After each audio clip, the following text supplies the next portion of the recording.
பாஜகவை விட்டு தனி கட்சி தொடங்கியவர்கள் அனைவருமே காணாமல் போனார்கள். அண்ணாமலை மட்டும் சாதிப்பாரா? இது பற்றி இந்த செய்தி தொகுப்பில் விரிவாக பார்க்கலாம். ஆர்எஸ்எஸ் எனும் தாய் அமைப்பின் அரசியல் பிரிவாக உருவானதுதான் ஜனசங்கம். பிறகு 1977 இது பாஜகவாக இப்போது 3வது முறை மத்திய கூட்டணி ஆட்சிக்கு தலைமை வகிக்கிறது. நாட்டில் பெரிய மாநிலமான ஊபி உட்பட 21 மாநிலங்களிலேயும் பாஜகவும் அதன் கூட்டணியும் ஆட்சியில் உள்ளன. பழம்பெரும் கட்சி காங்கிரசின் பல்வேறு சாதனைகளில் முறியடித்து தற்போது நாட்டில் மிகப்பெரிய கட்சியாக வளர்ந்துள்ளது பாஜக. ஆனால் தென் மாநிலங்களில் கர்நாடகாவை தவிர வேறு எங்கும் பாஜகவால் ஆட்சி அமைக்க முடியவில்லை. பிராந்திய கட்சிகள் தான் அதற்கு காரணம். இந்த சூழலில் பாஜக முன்னாள் மாநில தலைவர் அண்ணாமலை கட்சியிலிருந்து வெளியேறியிருக்கிறார். பல காரணங்கள் ஊடகங்களில் விவாதிக்கப்படுகின்றன. ஆனால் அண்ணாமலைக்கு முன்பே குஜராத்தில் கேசுபாய் பட்டேல், சங்கர் சிங் வகேலா, மாபியில் உமா பாரதி, ஊபியில் கல்யாண சிங், ஜார்க்கண்டில் யஸ்வந்த் சின்ஹா, கர்நாடகாவில் எடியூரப்பா போன்றோர் பாஜகவிலிருந்து விலகி தனி கட்சி தொடங்கியுள்ளனர். இவர்களில் சின்ஹாவை தவிர மற்ற அனைவருமே பாஜக சார்பில் முதல்வராக பதவி வகித்தவர்கள். கடந்த 1995, 1998 என இருமுறை குஜராத்தின் பாஜக முதல்வராக இருந்தவர். ஜனசங்கின் தொடக்க கால உறுப்பினராக இருந்தவர் கேசுபாய். இவர் 2012 பாஜகவிலிருந்து வெளியேறி குஜராத் பரிவர்த்தன பார்ட்டி என்ற கட்சியை தொடங்கினார். அதே ஆண்டு சட்டப்பேரவை தேர்தலில் போட்டியிட்டவருக்கு வெறும் 2 தொகுதிகள் மட்டுமே கிடைத்தது. பின்னர் உடல்நலம் குன்றியதால் அடுத்த 2 ஆண்டுகளில் எம்எல்ஏ பதவியை ராஜினாமா செய்துவிட்டு பாஜகவுக்கே திரும்பினார். பாஜக மாநிலங்களவை எம்பியாகவும் இருந்தவர் கொரோனாவால் பாதிக்கப்பட்டு 2020 மறைந்தார்.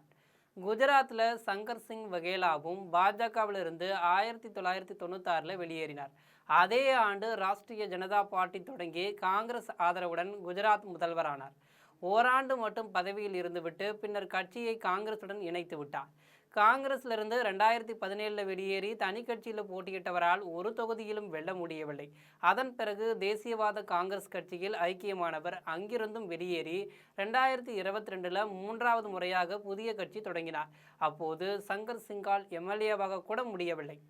மாபி பாஜகவின் தீவிர இந்துத்துவ தலைவராக அறியப்பட்டவர். பெண் துறவி உமா பாரதி பாஜகவின் பிரச்சார பீரங்கி என்று பெயர் பெற்றவர். மாபியில் முதன் முறையாக 2003 பாஜக ஆட்சியின் முதல்வரானார். ஹூப்ளி மதக்கலவர வழக்கில் கைது செய்யப்பட்டு ஒரே ஆண்டில் முதல்வர் பதவியை இழந்தார்.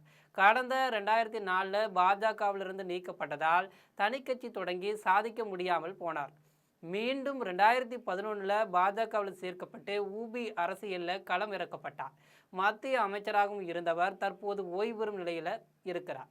ஊபியில் தன் பள்ளி பருவம் முதல் ஆர்எஸ்எஸ் அமைப்பின் தீவிர உறுப்பினராக இருந்தவர் கல்யாண் சிங். கடந்த 1991 பாஜக முதல் முறை பாஜக ஆட்சி அமைத்த போது முதல்வரானார்.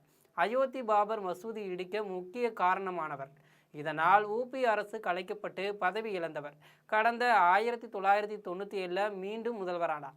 கடந்த 1999 பாஜகவால் பதவி இறக்கப்பட்டவர் புதிய கட்சி தொடங்கினார். மீண்டும் 2004 பாஜகவுக்கு வந்து மக்களவை எம்பியாக 2009 வெளியேறினார்.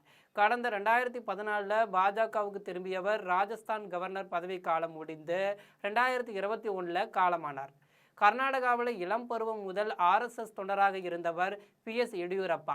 ஜனசங்கிலும் தொடர்ந்தவர். பாஜக முதல் முறை ஆட்சி அமைத்த போது 2008 முதல்வராக பதவியேற்றார். தன்னை அவமானப்படுத்தியதாக கூறி 2012 பாஜகவிலிருந்து வெளியேறி கர்நாடக ஜனதா கட்சியை தொடங்கினார். 2014 திரும்பியவர். 2018 மீண்டும் பாஜக முதல்வராகும் வாய்ப்பு கிடைத்ததும் மெஜாரிட்டி நிரூபிக்க முடியாமல் ராஜினாமா செய்தார். அதன் பிறகு 2019 கர்நாடக முதல்வரானவர் 2021 வரை மட்டுமே நீடிக்க முடிந்தது. இவர்கள் அனைவருமே தனி கட்சி தொடங்கி பின்னரே பாஜகவில் ஐக்கியமானவர்கள். ஆனால் அண்ணாமலையின் வெளியேற்றம் வித்தியாசமானது. இவர் பாஜக ஆதரவுடன் வெளியேறி உள்ளார். அண்ணாமலையின் லீடர்ஸ் இயக்கம் அரசியல் கட்சியாக அடுத்த சட்டப்பேரவை தேர்தலில் போட்டியிடுவதாக அறிவிக்கப்பட்டுள்ளது.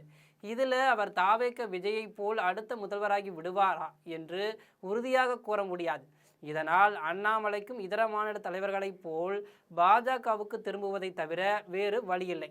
ஒருவேளை தன் புதிய கட்சி சார்பில் தேர்தலில் போட்டியிட்டாலும் அவரால் பாஜக தொடர்பை துண்டிக்க முடியாது என தெரிகிறது. தமிழக பாஜக தலைவர் உள்ளிட்டோர் இதை மறுத்தாலும் பொதுமக்கள் நம்பியதாக தெரியவில்லை. எனவே அண்ணாமலையும் ஒரு கட்டத்தில் பாஜகவுக்கு திரும்புவார் என்று எதிர்பார்க்கப்படுகிறது. இது உண்மையில்லை எனில் அண்ணாமலை பாஜகவுக்கு எதிராக கடுமையாக விமர்சிக்க வேண்டியிருக்கும்.